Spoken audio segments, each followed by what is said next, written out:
Resident Evil 2, dude. I can't believe we beat that one that fast.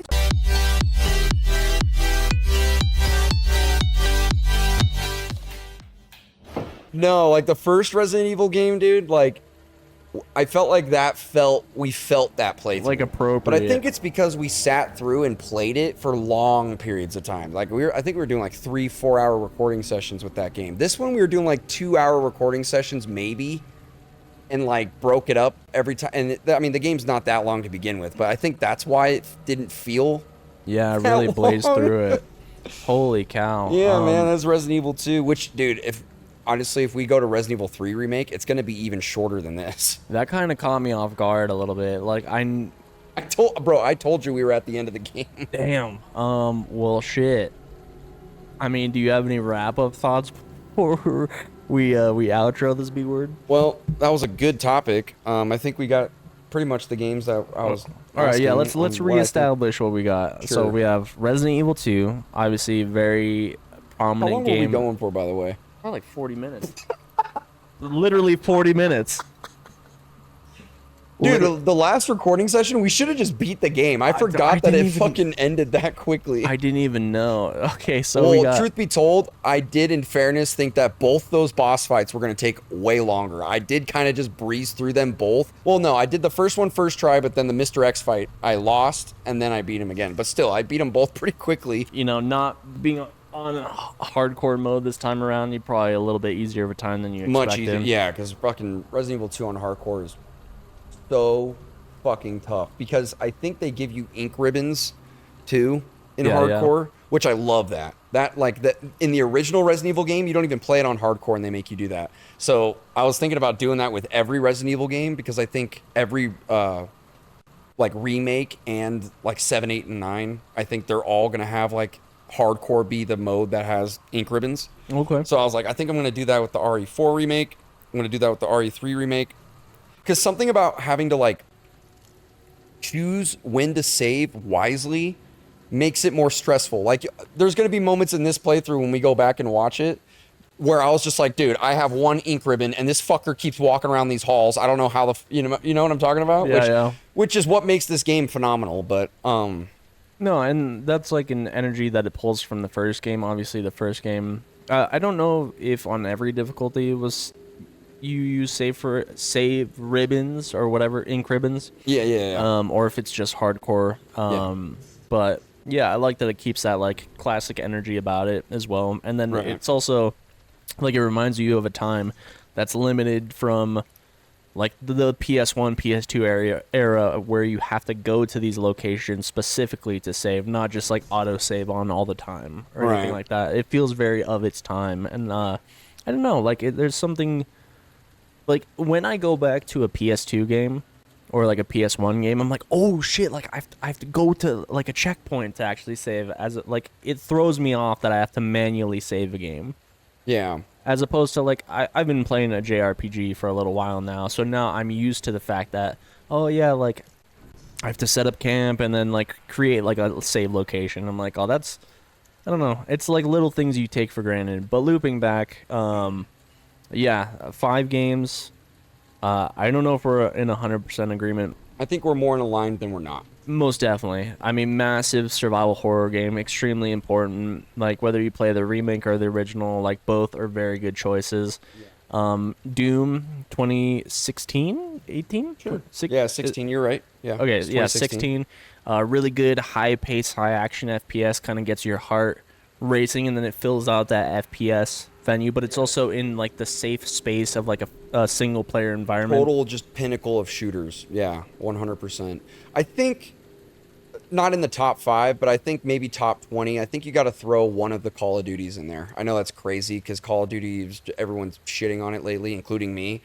But like for someone who's new to gaming, older ones, I mean, I would probably say Black Ops, the first Black Ops, like the campaign. I think people should play that. Because recently, like, I played it, like, maybe a year or two ago, and, like, it's not that I think it's, like, you know, Oscar-worthy performances or anything, but I do think that, like, the whole MK Ultra plot and the CIA and it being involved during Vietnam and, like, the kind of Black Ops kind of feel to the whole campaign is actually really interesting. I think the performances are really well done. There's really cool plot twists. Like, obviously, gamers out there, this isn't a spoiler for any of you if you've played it before, right? It's like a staple in gaming history. But for someone who's never played it, I'm like, yeah, dude, Black Ops for sure. Some people would probably argue me and say Modern Warfare or Modern Warfare 2, which those are great campaigns too. But I kind of am biased towards Black Ops because Black Ops had such a specific feel to it. When you booted up that game, it literally, the main menu is you strapped in a fucking chair. Yeah. And you're looking at a TV screen and some CIA guy is interrogating you. That's how the game starts. No other Call of Duty felt like that, you know? Like, just outside the 5, I might say, even though I was having like a bad time with the way this game felt, probably BioShock. BioShock 1000%. I think the first BioShock for sure. I think the twist at the end, like subverting your expectations, kind of like throwing you off of the. Dude, I think either that one or Infinite. You can interchange either one. Sure. I think both of them are fucking phenomenal. Like, I think Infinite at times is more impressive in what it's trying to do with its plot than the original. I think the original game has a better atmosphere and tone to it, where it's just dripping in this fucking like eeriness. But I think Infinite has a different kind of eeriness because it's like everything's happy and sunshine in the city and the clouds, but there's this like underlying dark theme going on with the people. Like, it's almost like it's a little too happy. You know what I mean? Yeah. That kind of eeriness where it's like there's no war in Ba Sing Se type shit, right? Yeah. You know what I'm talking about, right? Like with Avatar, like that whole vibe where everything's perfect. That kind of eeriness in Infinite really works to like service the game's plot.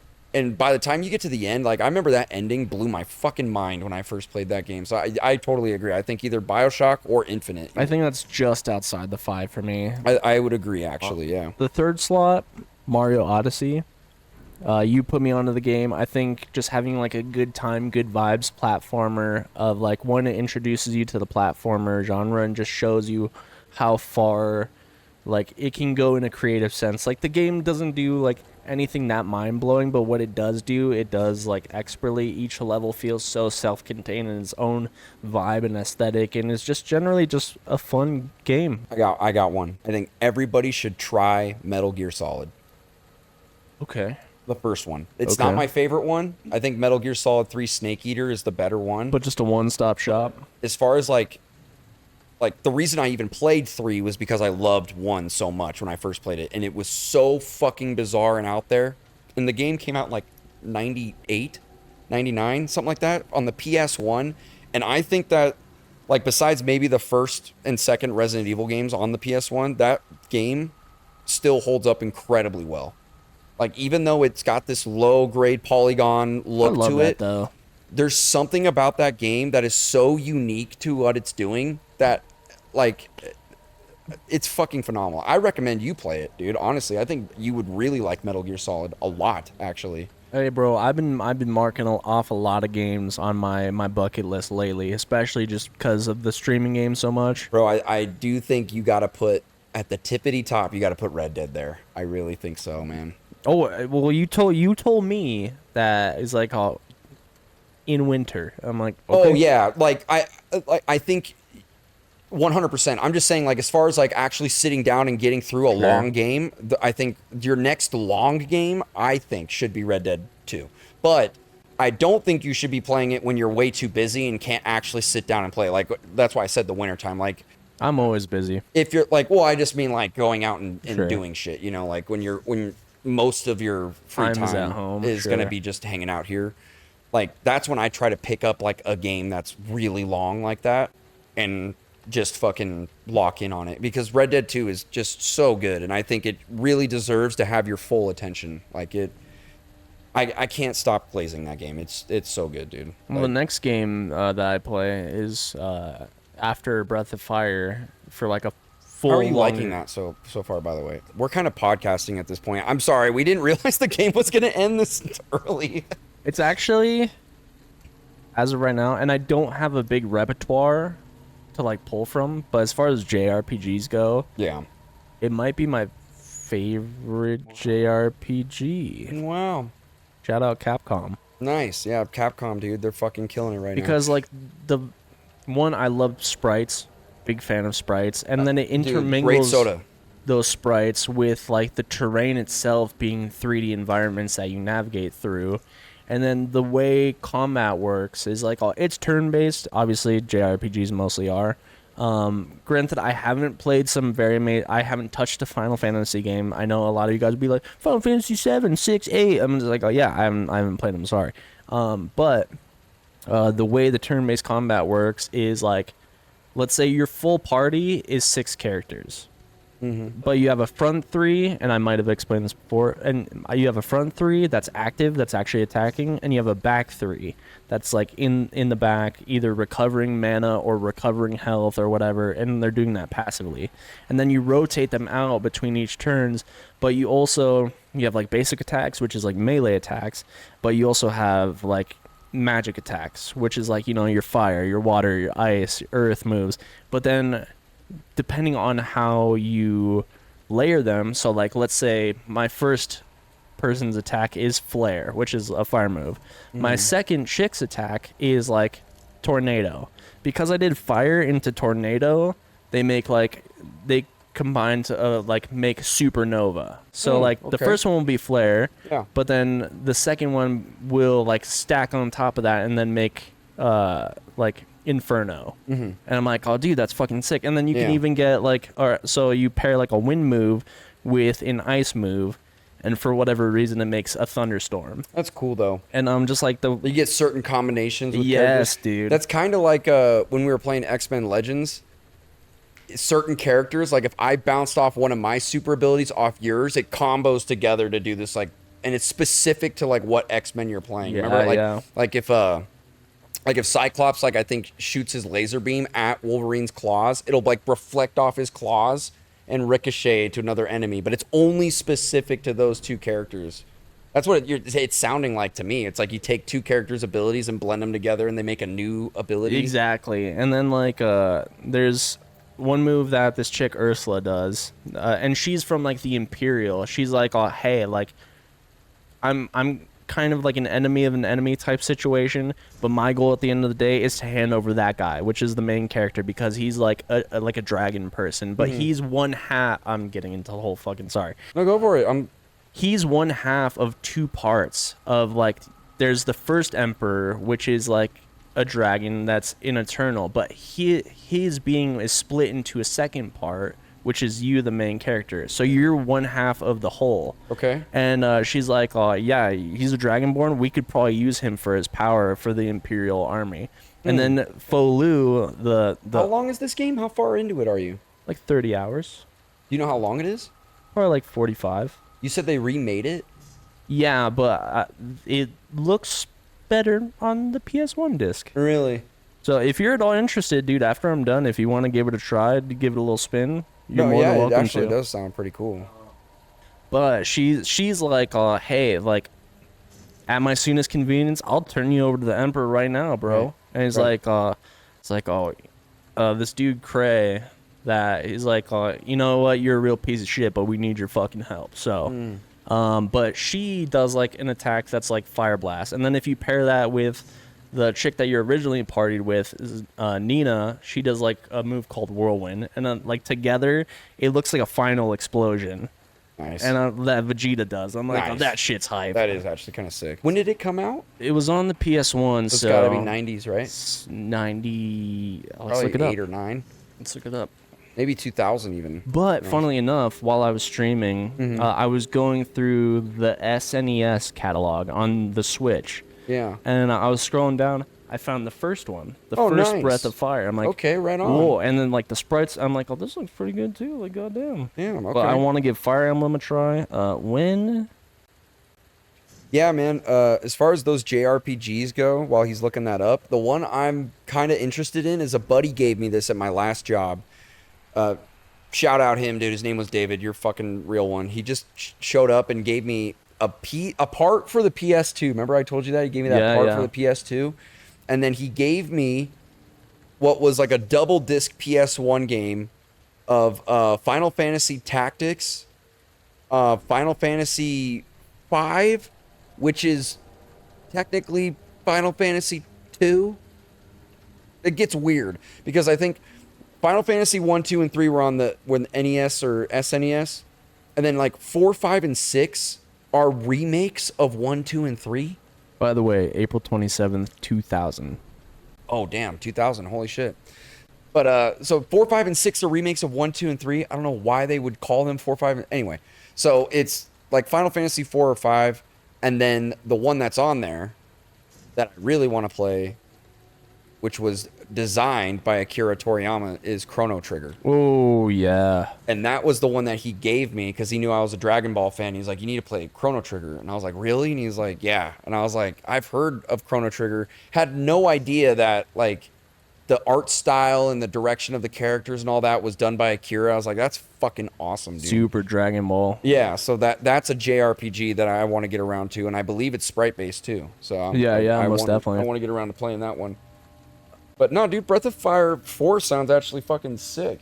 It's I guess they like, this is out of what I've been told, so this just might be hearsay, but I guess they always use the same characters for Breath of Fire, but they're just retold as different stories. Kind of like a Link and Zelda thing. I guess I could be way wrong with that. Doubling back, our fourth game, Skyrim. What about it? Oh, that was one of the games we'd recommend. Oh yeah, 100% Skyrim on that list. Skyrim is cool, even though I'm not like a Skyrim mega fan, and I know that's like a sin to say. Well, you were saying too that you liked maybe Oblivion even more than Skyrim. I think Oblivion, because they just did an Oblivion remake. Jesus, we are literally just podcasting at this point. Welcome to the bonus cast. Yeah, for real. I think Oblivion, I need to put more hours into it. I put about maybe 12 hours into the Oblivion remake, and I remember playing it a long time ago.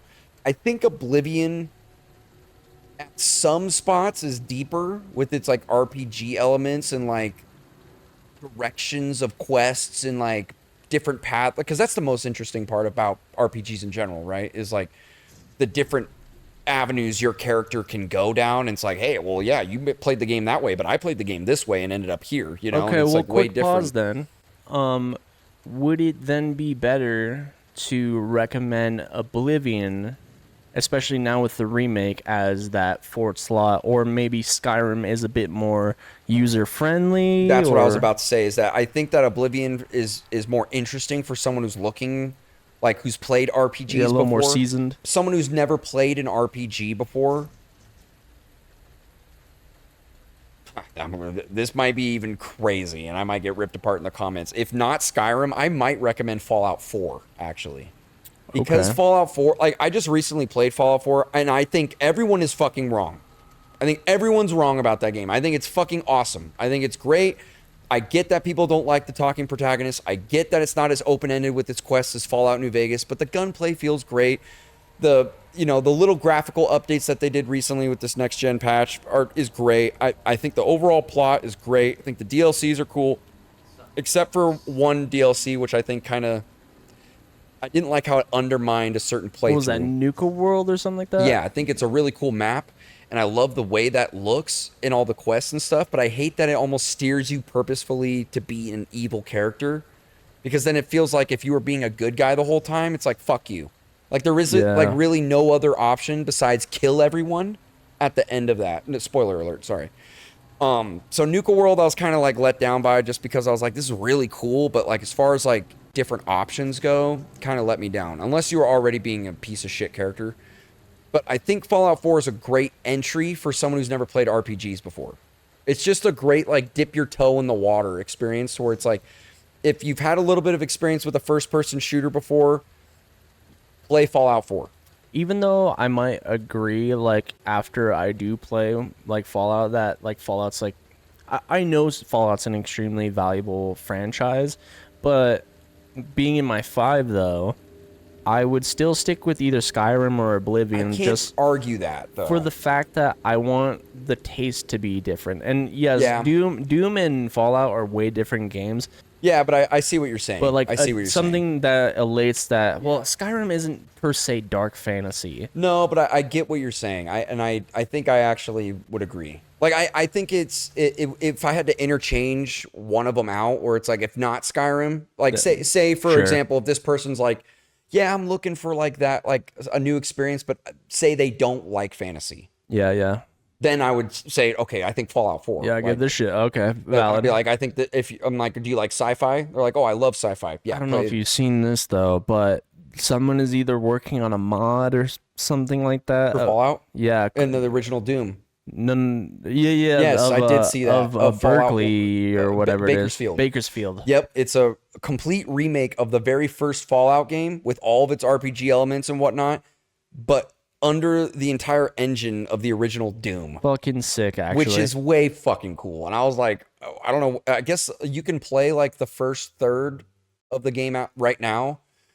Because I was gonna download it, but then I was like, it's not done yet, so I'm gonna wait till it's finished. But yeah, it's like sucks getting like a little taste of something because like it just leaves that. That's kind of why I don't like playing demos or like alphas or whatever. Because I'm just like if I like this thing a lot, I'm gonna be really impatient and I'm just gonna want it now. See, now you got me thinking twice about it now because I'm like, yeah, like.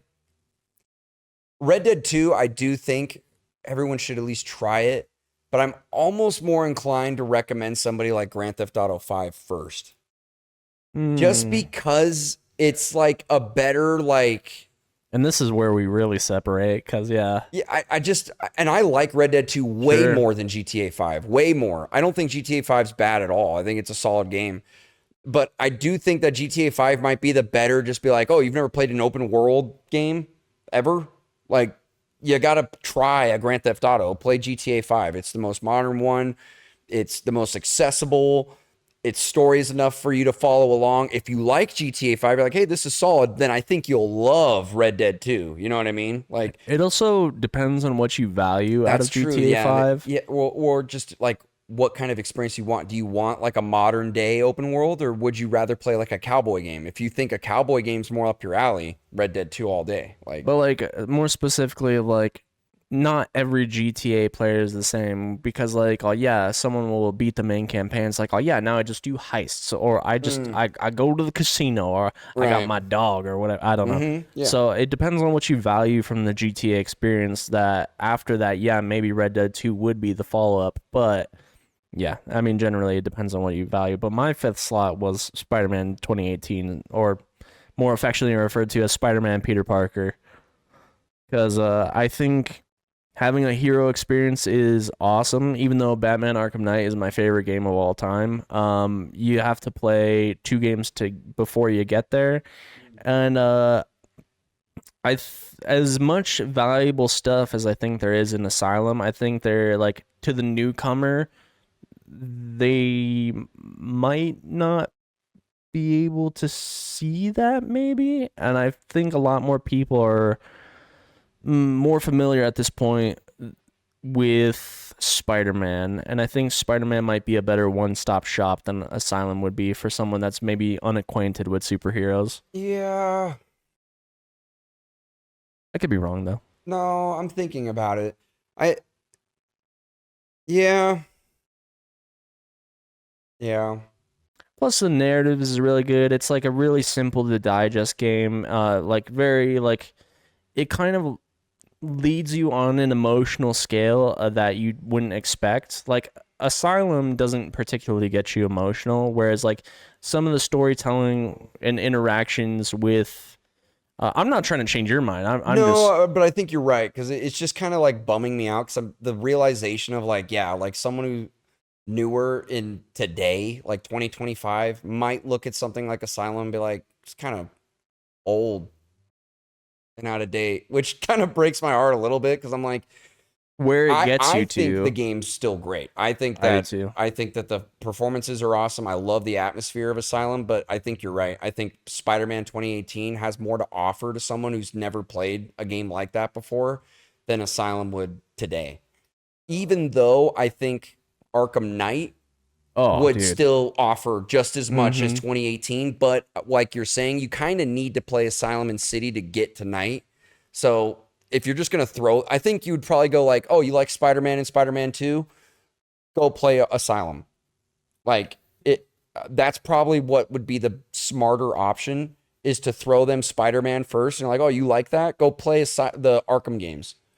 It also depends on like the person, because like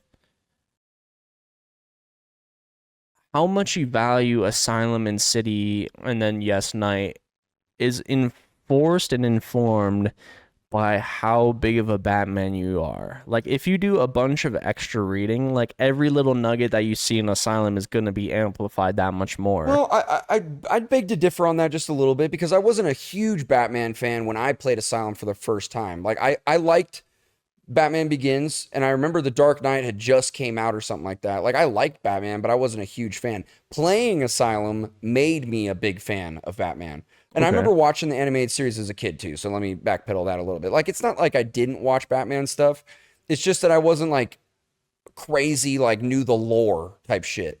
But Asylum got me interested in the lore, because you would find all those interview tapes in Asylum that kind of gave you more backstory on all of the villains that were kept in Arkham. And all of that stuff was way fascinating. And like Killer Croc, and like I think all of those things added such a creepy atmosphere that it just hooked me, where I was like, dude, I want to know more about Batman lore now. This is crazy.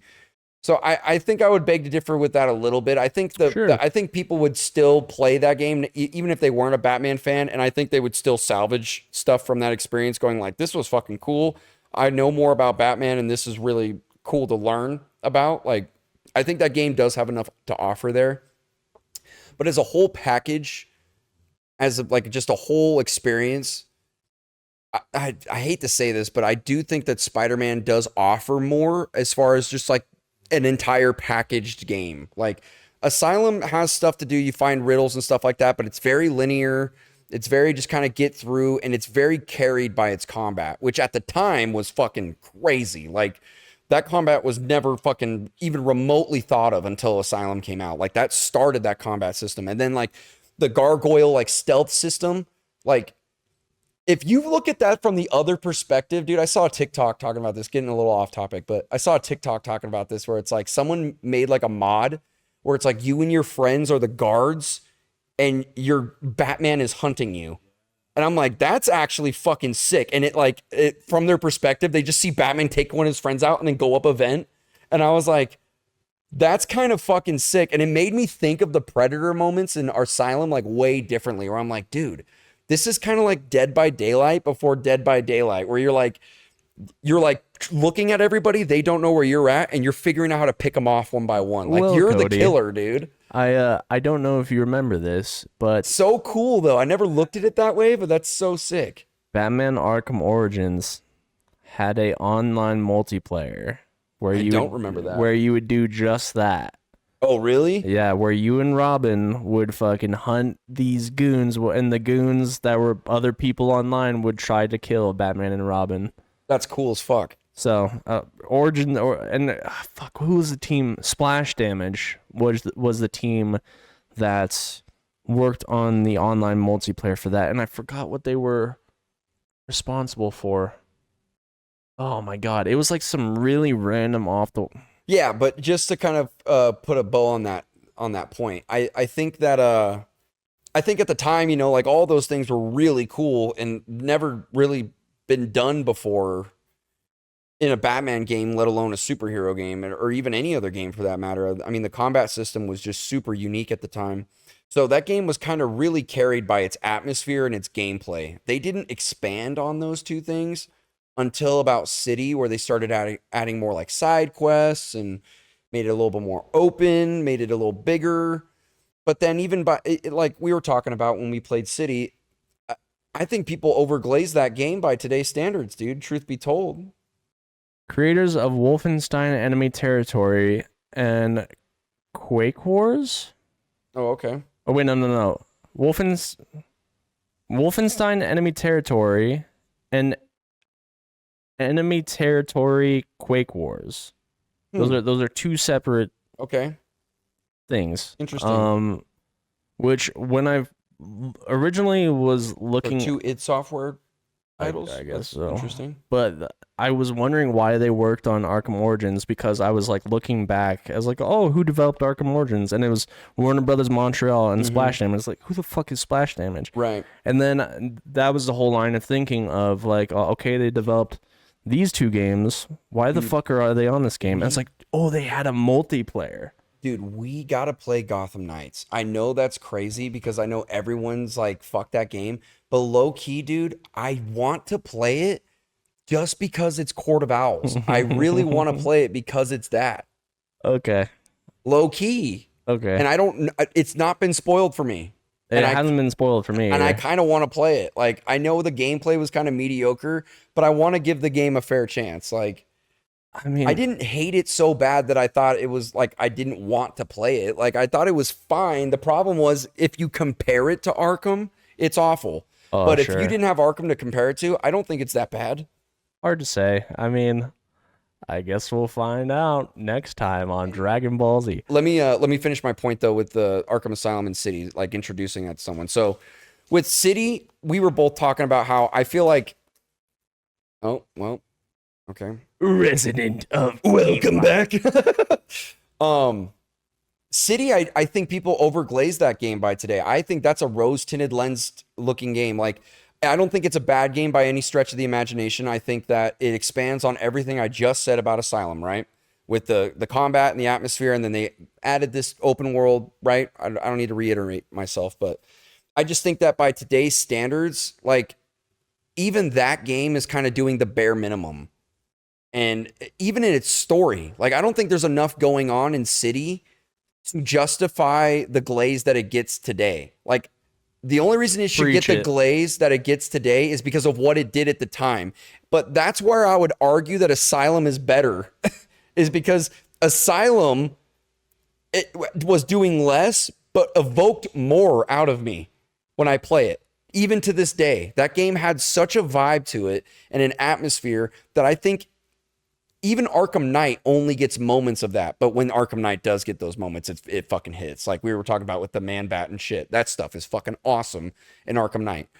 But Arkham City, it's not that it was, I loved it when it came out. It's just that when you go back and play it today, it's very short with its story. The only thing that people really take away from it is that it had the balls to pull the rug out from under you at the very end, which I won't spoil if you've never played City, but it does something at the very end that's very just unexpected for a Batman story, which I get. That's why people at the time were glazing it. But if you just take that out of it, I mean, it's kind of a nothing burger game. Yeah, it's just kind of. I don't know if you remember this, but I spent the whole playthrough talking shit about that game. Yeah, and I kind of did too, but it's just because I think people overglaze that game and over fucking shit on Arkham Knight, because I think Arkham Knight is the actual pinnacle of that trilogy. I think Arkham Knight is the one that you should play. I'm like, this is the one that's just fucking phenomenal. I'm like, you get everyone's like literal peak performances from everybody. Kevin Conroy, fucking Mark Hamill, Preach. Even fucking what's his face, Mike from Breaking Bad plays Commissioner Gordon in that game and fucking kills it. Then you've got fucking oh my god, why am I drawing a blank on his name? Troy Baker playing fucking Arkham Knight. And I won't spoil who else, but Arkham Knight, dude, fucking phenomenal. And then that story too with Arkham Knight, even though people were like, saw it coming, it's still good, dude. It's still good. So that's where I feel like the game really takes off and blends all of the things that Asylum and City were trying to do, and they blend it up to where it holds its own today. But like Brad was saying, you kind of have to like play those first two games to kind of fit into the vibe that Knight is giving you. Okay, so is it Spider-Man or is it GTA for your fifth slot? Assuming you agreed with everything else that I said prior. I guess it depends on who I'm talking to. If I'm talking to a kid, I'm going to say Spider-Man. If I'm talking to an adult who's, you know, around my age, maybe a little younger, maybe a little older, I'm probably going to say Grand Theft Auto. If they've never played Grand Theft Auto, which is crazy. Like, yeah, that person does exist, though. Yeah, that person does exist. Or I would maybe even say Well, I can't say that because the game's not out yet, but I'd probably say just wait till Grand Theft Auto 6 comes out, because that's probably going to be the new standard for open world, is that game. I mean, dude, that game is too hyped up to fail at this point. Like, if it fails, dude, that will be detrimental to the gaming industry. I was thinking about this, like, the other day, like, just thinking about, like, the economics behind all of this shit. Like, nothing has really popped off with gaming in a little while now. Like, we've had some, like, good games come out that have sold pretty well, Sure. but nothing has popped off in a video game in a while that's, like, sold insanely well. Sold insanely well? I don't think so. But GTA 6, dude, that will have a fucking impact on the stock market. Like, low key, bro, I'm not even shitting you. If you want to fucking get into stocks, maybe invest into Take-Two right now if you have the money, because that stock value is going to shoot through the fucking roof the moment GTA 6 comes out. I fucking swear to God, it's going to. All right, I got to check the numbers on this. But it's not that other games haven't sold well. Other games have sold well, sure. I'm just saying, like, it's been a while, I think, since we've had a game that's, like, really boomed, you know, that sold insanely well. What would you consider insanely well? Let me think of the last couple years. Like, how many millions of copies? It might be, you know what? Actually, I'm going to say Elden Ring. Was the last game where I didn't even buy it for the day it came out. Everyone I knew bought that game and was playing it for like a fucking month straight.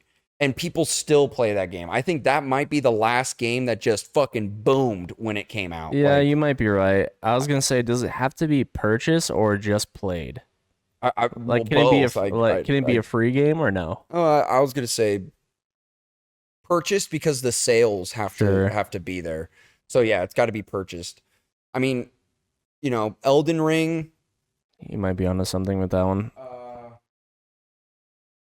Maybe Modern Warfare 2019? No. That game sold insanely well, and everyone did buy that game when it came out. The first Modern Warfare reboot. I like that one a lot too. I liked it a lot too. It did sell insanely well. I don't know how well it sold, but that game did feel like everybody bought it. But I can't. Red Dead 2 as well. I think that game was another one that sold really well. Yeah, 41 million copies. So Modern Warfare 2019. Yeah. So that's a lot. That's a fuck ton. So Elden Ring was 2020 though. Yeah. Well, how many copies did Elden Ring sell? I'm gonna say 41 million copies. That's a lot of fucking copies. I'm Holy gonna say, shit. If I had a ballpark for Elden Ring, take a guess. 20 million. I'm gonna say 20 million. I'm gonna say 12 copies. Maybe I'm too high on it. I thought that game was selling incredibly well. I'm just taking a guess. Ooh, you were closer. 30 million. 30 million. Okay, so I'm kind of on a hot streak right now with games that popped off. So for me, what I truly think is going to be the next game that pops off like that, and I'm gonna fucking call it, it's probably gonna be like 50 to 60, maybe even 70 million copies sold. I think Grand Theft Auto 6 is going to sell like insanely well, dude. That's why I'm like, if it fails, dude, like truly, if that game like just does not hit, people are not liking it, the story sucks, the gameplay sucks, they like half-ass the game for whatever reason, that will be a big problem for the gaming industry. I really think so, dude. I don't know how many copies it sold, but look up how many copies did GTA 5 sell when it came out. Probably a lot. I'll look it up in a second. But the most relevant game right now that everyone's talking about is either DK Bonanza or Mario Kart World. Because those are like, it feels like it's fucking everywhere, and that's a problem in itself. But yeah, GTA 5. Yeah, I mean, I think those games probably are selling decent. I don't think they're selling as well as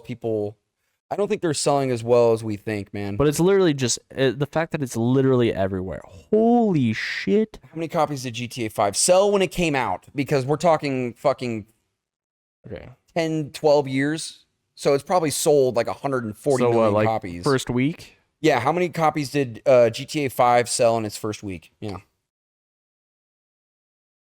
Insane amount, right? Okay, it's giving me the okay, yeah, I got it. All right, hazard a guess. First week. I'm First going to week. say 80 million copies. Lower? Okay, 60 million. Lower? Mm-hmm. 50 million? Way lower. What? 40 million. Way lower. 20 million. Lower. 8 million? Higher. 10? 15? Lower. 13? Lower. 12? Lower. 11? There you go. It sold 11 million copies in its first week. Selling 11 million copies in its first day. In its first day? Because looking at the first week, it's saying it's got $100 million. Wait, no. You're rating 11 million copies in the first day is actually fucking crazy. I was like, sales generating 800 million in the first day, $800 million in the first day, and reaching 1 billion in just 3 days. okay, call me crazy, dude. I want you to throw a number out. How many copies do you think GTA 6 is going to sell in its first fucking day? I'm gonna say first day, First day. 8 million. I did, and there's a reason for that. I know it's really, really hype right now, but I'm thinking about the economic place that we're in and games costing more than ever. I think first. Okay. All right. Let's rephrase this question then. If the game is $100, how many copies do you think it's selling? 5 million. Okay, if the game's $70, how many copies do you think it's selling? 8 mil. Okay, I think I'm gonna go higher. I think I'm gonna go on its first day. I think I'm gonna go 15 million. Editor, mark this because because I'm curious now. I really want to know how many it sells in its first day. Maybe I am like reading the vibe on this game's hype too much, but I do get the sense that when this game comes out, it is going to be a big deal. Not only in video games, I think in entertainment in general. Like, I don't think people are really maybe I am over the top with this, but I do I usually have a pretty decent sense when it comes to shit like this in general, and I'm not even that big of a GTA fan. Like, I like GTA, but I'm way more Red Dead than GTA. Well, I mean, I don't think I'm not saying it's selling less on the first day because it's lacking hype or impact or anything like that. But it's just the state of the economy. It's literally just the fact that 70, 80, or $100 is a big deal. I totally agree. I think my counter argument to that is that there are people that are like, I've been waiting for this game for fucking 12 years. That like, I do think that there are going to be people that are like, I don't give a fuck. Like, if there's one video game I'm buying, it's Grand Theft Auto 6. Like, but I think so much of that populace is like, oh yeah, I'm gonna get it as soon as I can, but that might not be day one. I don't know, man. I think it's gonna sell really well. Editor mark on, shit, on day one. I would be shocked. Curious. He might be right. But I'm also. I don't know, man. I think as the hype gets built up and we get closer and closer to the actual date, I think the moment that hour hits, everyone's downloading that game. Like, I know this is a drastically different game, but like Skate, for an example, like right. EA Skate 4 or whatever you want to call it, I think recently released or something like that, or is an alpha or something. Mm-hmm. And I thought I was the only one, but I was looking at the comments of like an Instagram post that they made, and it's like, dude, I've waited 14, 15 years for this game, and at this point, I don't even care anymore. Like, I can't be bothered to play this. I'm like, damn, it's not just me. Holy shit. Yeah, I do think that GTA is an anomaly though when it comes to that, and I'm not. This is coming from a completely objective point of view. I don't want people to think I'm like a mega fanboy of Grand Theft Auto. I'm not. There's some GTA games I like. There's some of them that I'm like, whatever about. I think they're fine. I think Rockstar is a great developer. I am a mega fanboy of Red Dead, but I am not that big of a fan of Grand Theft Auto. But with that being said, I mean, if we just look at I remember when Grand Theft Auto 5 came out, dude, like that, it broke world records. If I remember correctly. It did. It broke like world records for like the most sold thing in entertainment in modern history. Like it was crazy. Like it was beating movies and TV. Like it was crazy how well that sold. So I'm like thinking of that and like thinking of like how GTA Online is still Poppin'. holding a player base this many years later. I'm like, okay, so there is still interest in this game. And thinking about how great the fucking trailer looked, because the trailer did look fantastic, which everyone should have expected that. I mean, you should have expected that anyway after Red Dead 2. I thought Red Dead 2 looked fucking phenomenal. So you've got all these things going up for it. They're doing a really good job at just letting the hype kind of build itself, which is a really smart marketing move. Like the hype is so strong for GTA 6 that they could just throw like a 30-second trailer just to keep you enough like interested enough and like know very little about the plot, and people are picking it apart left and right. I think that when GTA 6 comes out, dude, like, now I'm not saying it's going to be a good game. It could be a shit game. I hope it's not, but it could be. That's why I'm saying, like, I do think that regardless if this like sells well or gets reviewed well, either way, this is going to have a big impact on the video game industry as a whole. Because I think right now, the video game industry needs a game like GTA 6 to succeed. And they need a game like that. And I think we need a game like that to succeed. And I'll tell you why. I'm loving that this has turned into a podcast. But I think the reason why we need a game like GTA 6 to succeed is because we need to like also like show developers that we care enough about single player games that we're willing to put money down for something that is truly good. You know, like, because you still have these Ubisoft like CEOs saying like what the fuck did he say the other day that just fucking had me appalled, dude? Where he was just it's our game was fantastic. I don't understand why it didn't sell well or some shit like that, right? With Assassin's Creed Shadows. And it's like, dude, it's because you keep fucking cooking these half-assed games.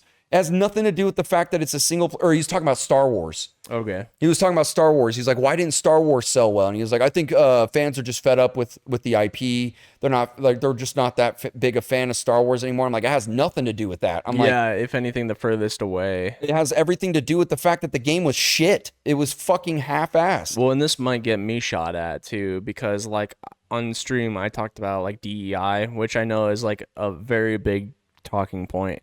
But you have like the DEI that's put in these games isn't really for anyone, because like one, the people that don't want it is obvious, but even your targeted demographic of like, let's just say like gay people or whatever, or trans people, like you're doing these such phoned in versions of what you're trying to say just so you could hit up your targeted demographic that it's just like lacking any kind of weight. Like you can have a game that's main themes are about identity and maybe even like gender dysphoria or being gay and like stuff like that, like, but you're not writing it with any real weight or consideration, and it's making it come across lesser than. And it's like, okay, you have your targeted demographic, but you did a shit job of trying to like appeal to them. I'm like, oh, even the demographic that you're targeting is like, oh yeah, this fucking sucks. Like, right. And just to add to that, like, I don't like, it's like what you're saying. I don't think the problem is like having these types of characters in it. Yeah. It's just the fact that it's like,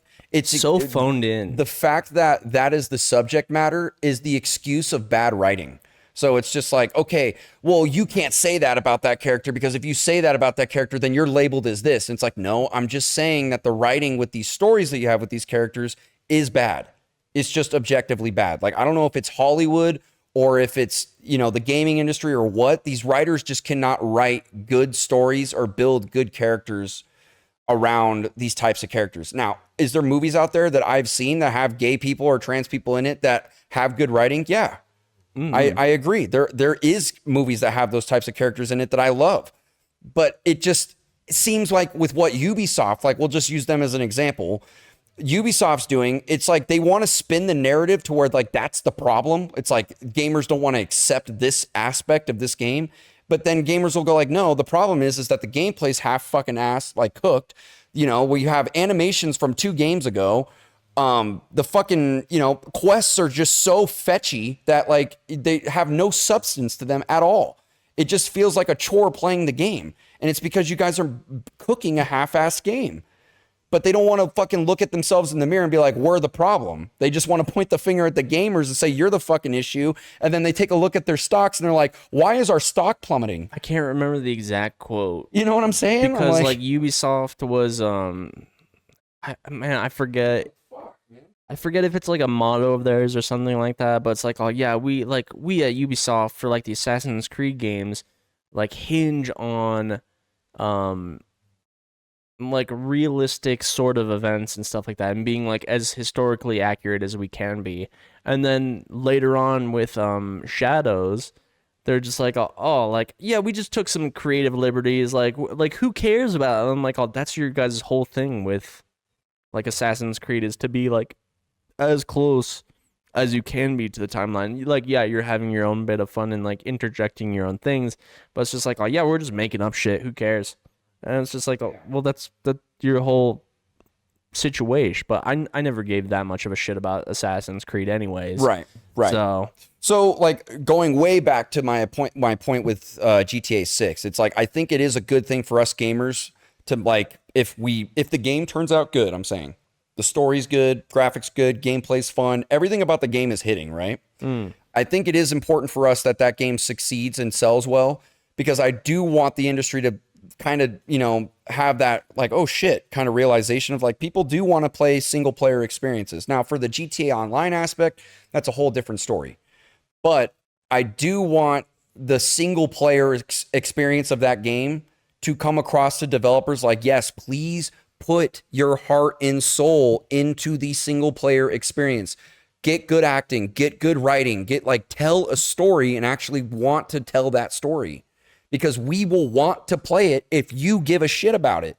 No, like I don't want the industry to think that we don't want single player games. We do. We just want you to stop half-assing your fucking games to try to get a buck off us. Well, man, like Elden Ring and God of War are like the quintessential examples of that. I'm just like, oh, dude, if the game hits and it's good and like you like, I don't even think marketing is like the problem, because so much of social media does kind of the heavy lifting, where it's like you just throw a trailer out there and the rest of social media will do the rest of the groundwork for you. Even then with fucking Oblivion, it's like, oh yeah, we've said this before, they just shadow dropped it and then the internet was on fire. It's like, pick up Oblivion right now. But that's the thing I like that's happening right now is I feel like a lot of people are in the mindset of us right now where it's like we're kind of over these fucking online games because they keep nickel and diming us. So let's go turn our eyes over at this direction in the single player department, because they can't fucking rob me of my money there. Like, that's kind of what I think is happening. So with that being said, now that gamers are kind of doing that with the industry right now, where it's like, let's play more single player games. That's why GTA 6, I think, needs to be that kind of like knight in shining armor for us gamers, because exactly. Like, don't get me wrong, Red Dead 2 sold really well too, but it did not do the numbers that GTA 5 did. I remember reading that and it broke my heart, because I was like, dude, this game deserves everybody to play it. Like, it is a phenomenal single player experience, which is why I am excited for GTA 6, not because of 5. And I tell people this all the time, because people are like, yeah, GTA, whatever. I'm like, no, you guys don't remember that literally Rockstar's last game was Red Dead 2. So I'm not overly excited for GTA 6 because of GTA 5. I'm overly excited for GTA 6 because of Red Dead Redemption 2. Well, what's out right now, like apart from what's going to be, that I hope is performing well, is actually Death Stranding 2. I've had my eyes on that game since the trailer. I'm just poor. I can't afford every game that comes out as it comes out. I would love to pick this up. I really do hope it's performing well, because I can understand, like, dude, Mr. Mikami, I mean, bro, literally puts his heart and soul into these games. What do you mean, Kojima? Oh, Kojima. Yeah, no, I know what you meant. Kojima. Like, Kojima. Yeah. Like, puts his heart and soul into these games. And, like, dude, he's been hassled throughout the years, like, especially related to, like, budget. Because, like, he just fucking is like, he's going to make what he wants to make. And the end product is going to be fucking goated. So I wish we had more people like that are making. He is an anomaly in a way, and like Cory Barlog, who's the director of the new God of War games, like those guys are like anomalies, because you just don't see that in the gaming industry today, where it's like you have these people with visions and they're given a lot of money to see that vision through. It's like, I wish video games were more like films in that way, where it's like we get a good director that we can trust will make a good movie, and it's like, oh, Christopher Nolan?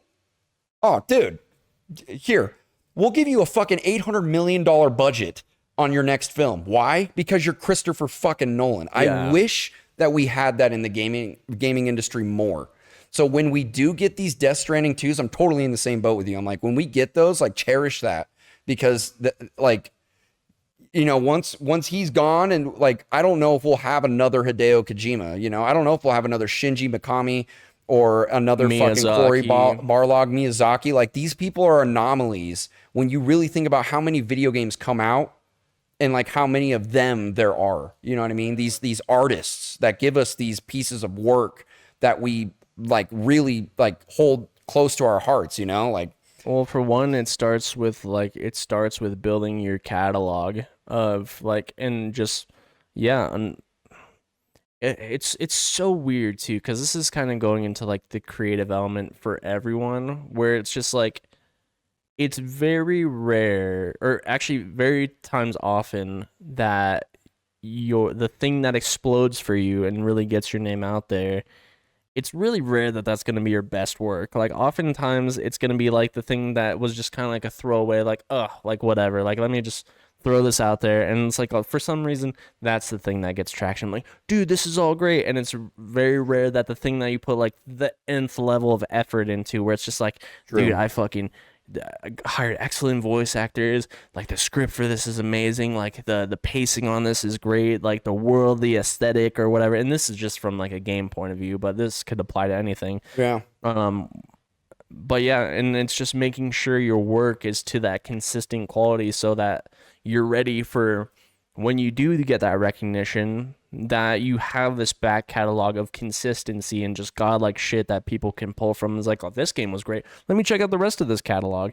And that's why, like, I really, like, so adamant about these publishers throwing a bunch of shit at the wall, because like, you guys have the experience to, like, I mean, we all joke around where it's just like, you see some shit like, man, motherfucker, I could have made that shit, but you didn't. And it's like, oh, you have the resources to make something like that and potentially as good as that. And you have the team that's like, oh yeah, you could spit something like out like that in like 2 days.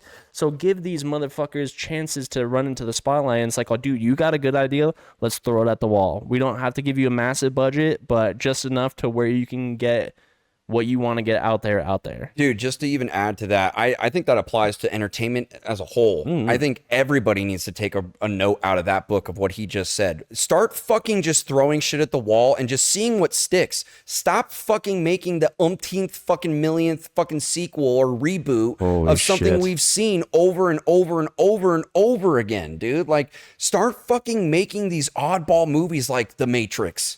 Give us something fucking crazy like that, dude. Like, and I'm not saying that we don't get those. It's just, it's getting more rare that we have a Hollywood movie or a fucking video game that's just a brand new original idea that is just so out there. And like, that's why something like Death Stranding is on my radar too, is because Death Stranding is just so fucking bizarre and out there that like no one else could have made that game but Hideo Kojima. Like, I'm like, most definitely. And I want to play that because I want a unique experience. So yeah, just to add to that, like, I think that goes across the board. Just like, get out of like, not only video games, like fucking movies, TV shows, just start fucking throwing shit at the wall and just see what fucking works. Well, and I want to ask you guys in the comments of, one, do you guys agree with our 5? And if not, what would be your 5 that you would recommend a newcomer into gaming? And like, you know, because obviously everyone has some different tastes, you know, maybe you have more safer picks, maybe you have more extravagant or like really hot take picks or whatever. And it could just be of your own personal favorite games, or just historically, where like, dude, I didn't even throw like really a single retro game on there. Like, I could have easily said God of War 1. Right. I could have easily said fucking motherfucking Super Metroid or some shit like that. Like, there's all these classic go-to games, Majora's Mask. Like, you can go down the list. Like, dude, history is rich with the lessons that we've learned throughout the years of like what hits for gaming and like what really captivates the hearts. Right. And I mean, in a way, like you kind of just stated that that's a problem in itself, where it's just like, oh yeah, history is rich with all this good stuff, but when you pull from it, you're going to expend your resources. Yeah, and then also you're going to get rid of the magic that made that thing great to begin with, because you milked the fucking cow to death. Bars. You know? Anyway, if you guys have been sticking with us this whole time, thank you so much for listening to this. This did kind of just turn into a podcast. I think this is just going to be a separate episode. Yeah, fuck it. Thank you, though. If you like what we're talking about, or you like this guy over here, go check out his channel at xg_sen or g_sen on all platforms. And also check out Crouch Block, where he does analysis on kind of the shit we were just talking about. He breaks down video games just like that and movies on that channel. So go check that out, please. If you guys want to support this lovely and handsome and pretty good at Tony Hawk guy, you guys can do that at CodeMeisterP or CodeMeister_P, depending on where you're looking. He has a TikTok, SoundCloud. He's has a Twitch. And he's extremely musically inclined, and small creators such as himself and myself need as much support as you can offer, whether that just be word of mouth or just liking it or just consistently stopping by and saying what's up. So we'll see you guys later. Peace. Yep.